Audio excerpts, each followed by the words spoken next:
Ada orang duduk di kamarnya, duduk santai sambil minum kopi, tapi dicatat oleh Allah Ta'ala dosa membunuh orang. Bagaimana itu? Tahu apa? Dia duduk nonton berita tentang pembunuhan di satu belahan bumi yang lain di sana. Dia ngomong, dia berkomentar, tuh orang emang pantas dibunuh. Syukurin biar mampus. Dengan ucapan dicatat oleh Allah Subhanahu wa taala dosa pembunuhan, naudzubillah. Gara-gara ucapan. Dalam Al-Qur'an Allah Subhanahu wa taala melaknat Bani Israel karena mereka melakukan pembunuhan kepada nabi mereka. Ahli tafsir tuh bilang, yang melakukan pembunuhan itu bukan Bani Israel semuanya, tapi cuma satu orang pelaku pembunuhannya, satu orang. Tapi kenapa semuanya dilaknat? Atau sebagian besarnya dilaknat?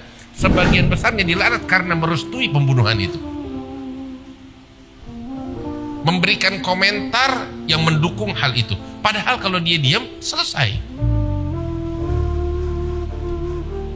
Biasain mulut kita ini jangan berucap kecuali yang baik, yang urusannya kita. Jangan kita sibuk sama komentar orang. Urusan orang, tindak tanduknya orang kita komentarin semuanya, nggak perlu. Fokus sama diri kita.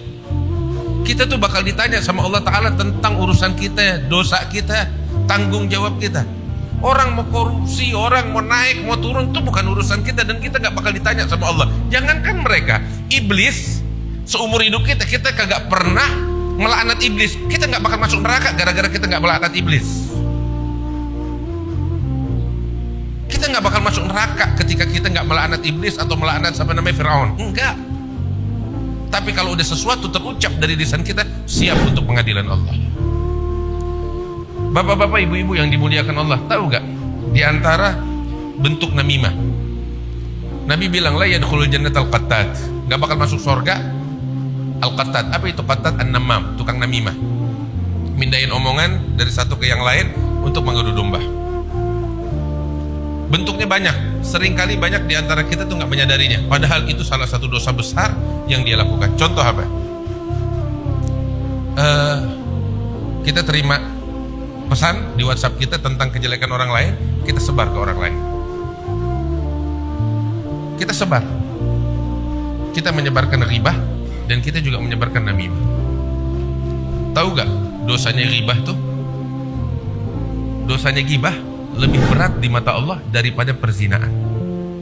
Bahkan lebih berat daripada 30 perzinaan. Bahkan lebih berat di mata Allah Ta'ala daripada seorang laki-laki berzina dengan ibunya sendiri.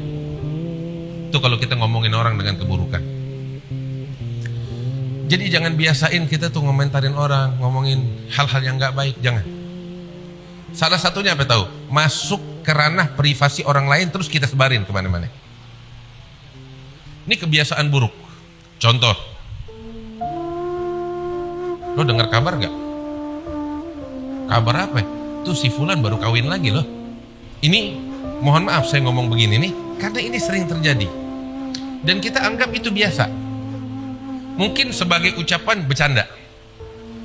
Tapi kamu tahu gak, gara-gara ucapan itu tuh dia sama bini-bininya bercerai, dan kemudian masa depan anak keturunannya hancur berantakan gara-gara tuh ucapan yang kita anggap bercanda.